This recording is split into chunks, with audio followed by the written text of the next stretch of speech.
अहाजत तरीके से पढ़ते हैं कि जब नींद खुल गई पढ़ना शुरू कर दिया, जब नींद न गई सो गए, उससे बात नहीं बनेगी। एक प्रॉपर शेड्यूल बहुत जरूरी है। वो शेड्यूल कैसा भी हो, आप सुबह 4 बजे उठने वाला शेड्यूल बनाएं या 4 बजे सोने वाला बनाएं, इससे दिक्कत नहीं, लेकिन जो भी शेड्यूल हो वो एक तय हो, निर्धारित हो, जिस पर आप चलते हो। शेड्यूल ऐसा बनाइए कि पढ़ाई का उसमें कम से कम 6-7 घंटे केवल पढ़ाई करते हैं, कोई नौकरी वगैरह नहीं करते हैं, तो कोशिश करनी चाहिए कि लगभग 10 से 12 घंटे पढ़ाई आपकी हो। अगर आप 12 घंटे रोज पढ़ते हैं तो भी महीने की एवरेज आपकी 9.5-10 घंटे आएगी, क्योंकि महीने में 3-4-5 दिन ऐसे निकलेंगे जब आप नहीं पढ़ पाएंगे। कभी स्ट्रेस हो गया, कभी परिवार का कोई काम आ गया, कभी अपना कोई काम आ गया, जाना पड़ गया, कहीं कुछ ना कुछ होता ही रहेगा। तो 12 घंटे रोज पढ़ने वाले एवरेज 10 घंटे पढ़ पाते हैं, महीने भर की एवरेज निकालेंगे। 10 घंटे की पढ़ाई तो एवरेज होनी ही चाहिए यदि आप केवल पढ़ाई कर रहे हैं। अब इस 10 घंटे को डिवाइड कैसे करना है, क्योंकि संकट ये भी तो है ना कि जो आज पढ़ा कल भूल जाएंगे, कल तो याद रहेगा नहीं बहुत सारा। जो अनावश्यक चीजें हैं उसमें टाइम एकदम वेस्ट नहीं करना है। जैसे अगर आप अखबार पढ़ने में 3 घंटे लगा रहे हैं तो आप टाइम वेस्ट कर रहे हैं। इतना टाइम है नहीं आपके पास कि आप 3 घंटे अखबार पढ़ें, वो भी हिंदी वाले अखबार जिसमें कंटेंट उतना रिच नहीं है कि आपको बहुत फायदा मिलेगा। तो मेरी सलाह ये है कि करंट अफेयर्स के लिए दिन में 1-1.5 घंटा रखिए अखबार सहित। अखबार पढ़ने का शौक है तो पढ़ना चाहिए, लेकिन इस भाव से मत पढ़िए कि इससे आईएएस बन जाएंगे। उसके बाद दिन में आधा घंटा कम से कम रखिए लिखने का। रोज लिखिए आधा घंटा, कभी कभी केवल स्पीड बढ़ाने के लिए लिखिए, जिसमें कंटेंट की क्वालिटी में बहुत ध्यान मत दीजिए। कभी कभी कंटेंट की प्रेजेंटेशन कैसे करनी है उस पर आधा घंटा काम कीजिए। कभी कभी टाइम मैनेजमेंट करते हुए एक मुश्किल प्रश्न का उत्तर कैसे लिखना है उसी पर आंसर राइटिंग के फॉर्मेट का अभ्यास कीजिए। आधा घंटा रोज लिखते रहेंगे तो परीक्षा में लिखना बहुत आसान हो जाएगा, और जो लोग परीक्षा से 4 दिन पहले लिखने का अभ्यास करते हैं वो साध नहीं पाते हैं। एक लंबा नियमित अभ्यास होगा लिखने का, तभी बात बनेगी।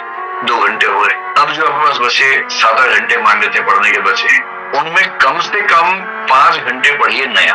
कम से कम 1 से 2 घंटे रिवीजन के रखिए मिनिमम, और हो सके तो सप्ताह में 1 दिन, चाहे संडे का दिन, कुछ नया मत पढ़िए, पीछे का रिवाइज कीजिए। और इसके अलावा हो सके तो महीने के आखिरी 2 दिन, संडे हो या कोई भी दिन, उन 2 दिन के लिए कोई नया टारगेट मत रखिए, केवल रिवीजन रखिए। मनोविज्ञान का बहुत सामान्य नियम है कि यदि आपने किसी कंटेंट को 3 बार ठीक से रिवाइज कर लिया तो वो आपकी मेमोरी में स्थायी हो जाएगा।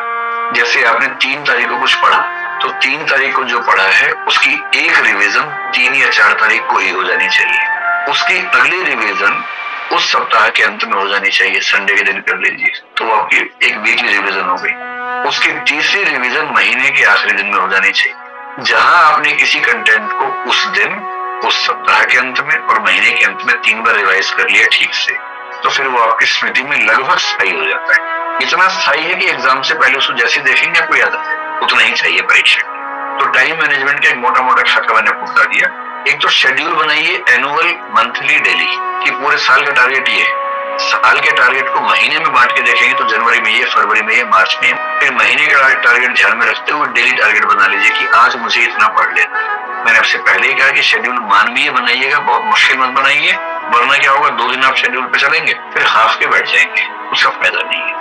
उतना ही रखिए जितना सामान्य रूप से संभव है, और मनुष्य बने रहने का सारा रास्ता निकालिए। हंसी मजाक, मनोरंजन, दोस्तों से बातचीत, खेल कूद, सैर, इस सब का समय जरूर रखिए, वरना शेड्यूल चल नहीं पाए। पूरी बात का सार 24 घंटे में से केवल 10 से 12 घंटे पढ़ाई को देने हैं, बाकी 10 से 12 घंटे या 12-14 घंटे बाकी चीजों के लिए।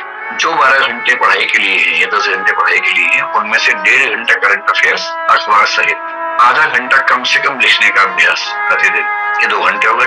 2 घंटे कम से कम रिवीजन के रोज, सप्ताह में 1 पूरा दिन, और महीने के अंत में 2 पूरे दिन अलग से, यानी कि महीने में 6 दिन रिवीजन के रख लीजिए। बाकी 24 दिनों में रोज 5 से 6 या 7 घंटे नया पढ़िए।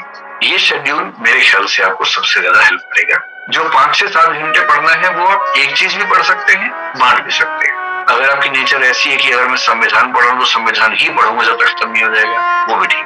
अगर आपकी नेचर ऐसी है कि नहीं, 3 घंटे संविधान पढ़ेंगे, 3 घंटे इतिहास पढ़ेंगे, तो वो भी ठीक है। ये डिपेंड करता है कि आपकी नेचर कैसी है। अपनी नेचर के हिसाब से शेड्यूलिंग कीजिए, किसी और की नेचर के हिसाब से शेड्यूल चल नहीं पाएगा आपका।